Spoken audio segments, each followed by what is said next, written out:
Your voice, your future, a panel of experts answering your questions. Good evening, I'm Rick Lord. And I'm Elizabeth Nareka. This is Eyewitness News. First on Fox tonight, moving forward after the water crisis, here's what's happening now.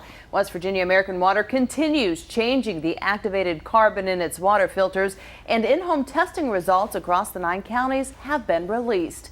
This after that major MCHM leak into the Elk River back on January 9th, affecting more than 300,000 West Virginia American Water customers.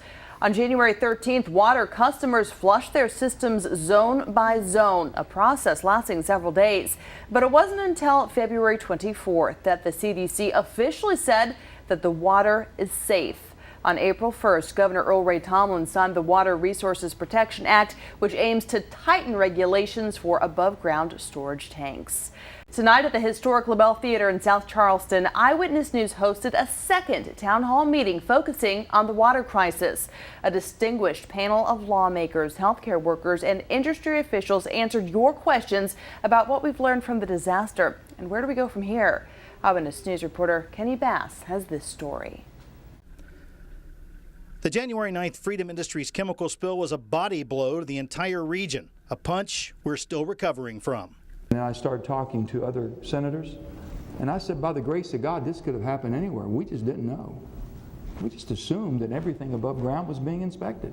Did not know that non-hazmat was not mandatory, or basically maybe you couldn't even go on the properties if it was a non-hazmat material.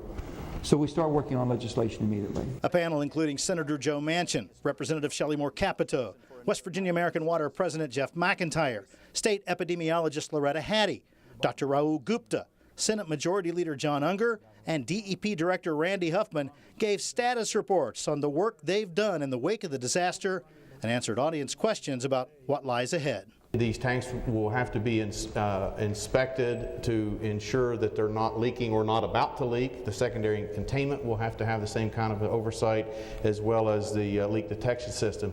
And that will be an annual requirement as part of the permit to operate these tanks. We're going to look at the new legislation, the early detection and monitoring. There is no commercially available gadget that you can put into a raw water intake or a system that'll tell you, hey, you've got this and you need to do something. But we're going to look at all the technologies that are commercially available and how we can best apply those to provide the belt and suspenders approach for our customers.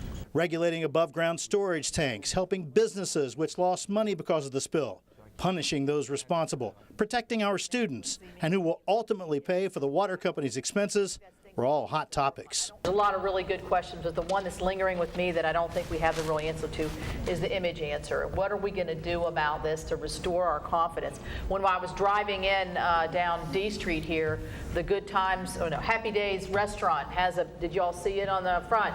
We're using bottled water, and you don't want that kind of image in front of, it just reinforces what's happened to us and how maybe we haven't coped as well as we need to give the confidence that we need. One of the men responsible for pushing through the Senate bill, which calls for storage tank oversight, says it's critically important that you remain focused on the problem and that you continue to hold your elected representatives accountable for keeping our water safe. But the reason it passed was because of you, the public. That's why.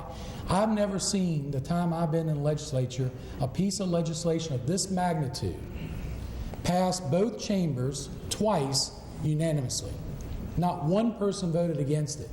And the reason for it is because you were watching every single step. I look at this as an opportunity to be bigger and better, and to be a source to where we have West Virginia pride, we're West Virginia strong, we're Charleston strong. We come back better, and hopefully people will come back and have the confidence they should. In South Charleston, Kenny Bass, Eyewitness News. You can watch our town hall meeting this weekend. We're going to air it Sunday afternoon at 4:30 right here on WVAH Fox 11.